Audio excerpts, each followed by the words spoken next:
Similar note, you have said on record that you think Jeffrey Epstein was most likely Mossad.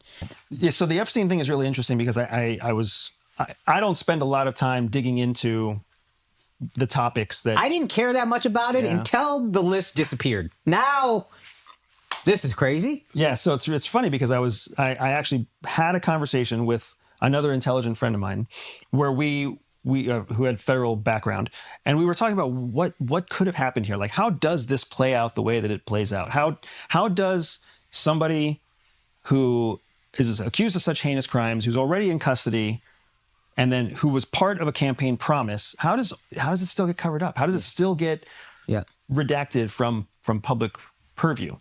And the theory that we kind of developed, or the theory that he introduced to me that I think is the most sound theory, is that there's a good chance that Jeffrey Epstein may have been an FBI source. Not a CIA source, not a Mossad source. If he was an FBI, what's known as an FBI CI, covert informant, if he was an FBI CI, he could have been in a position where he was safe from any charges.